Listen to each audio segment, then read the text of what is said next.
அன்றுதான் ஆவிகள் நம் கண் முன்னாடி மறைந்து போகக்கூடிய விஷயத்தை நான் பார்த்தேன். அவர் மேட்டுப்பாளையத்திலேருந்து கோயம்புத்தூர் வரக்கூடிய நீலகிரி எக்ஸ்பிரஸில் ரெகுலராக பயணிச்சுட்டே இருப்பாருங்க. அப்படி அவர் பயணிச்சுட்டே இருக்கும்போது ஒரு வித்தியாசமான ஒரு மனிதரையும் அவர் பார்த்தார். அப்போது நானும் ஓப்பன் டிக்கெட் எடுத்துட்டேன், அவரும் ஓப்பன் டிக்கெட் எடுத்துட்டோம். 2 பேரும் சேர்ந்து அவர் சொன்ன ஒரு குறிப்பிட்ட கம்பார்ட்மெண்ட்டில் ஏறி நாங்கள் உட்கார்றோம். இன்னும் ஒரு 5 நிமிஷத்தில் ஒரு கண் பார்வையற்ற ஒரு நபர் வருவார். அவரை நல்லா பார்த்துக்கோ, அதுக்கப்புறம் நீ பார்க்கவே முடியாது. என்னென்ன சொல்கிறீங்க, ட்ரெயின்லேருந்து குளிச்சுடுவாரா? நான் கேட்டுகிட்டே இருக்கேன், என்னண்ணா நீங்கள் சொன்ன டைம் போயிட்டே இருக்கு, என்னென்ன ஆச்சுன்னு. தம்பி வெயிட் பண்ணு.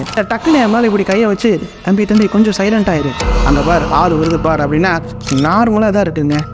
ஆவிக்கு கால் இல்லைன்னு சொல்லுவாங்க, அது நடக்கவும் சொல்லுவாங்க, பறக்கவும் சொல்லுவாங்க. ஆனால் அந்த ஆவிக்கு கண்ணு தெரியாமல் கூட ஆவிகள் இருக்குன்னு சொன்னதை அன்றைக்கி என்னால் பார்க்க முடிஞ்சுது. நீங்களும் ட்ரெயினில் போகும்போது பாருங்கள், யாராவது குதிக்கிறாங்களா, யாராவது காணாமல் போகிறாங்களா.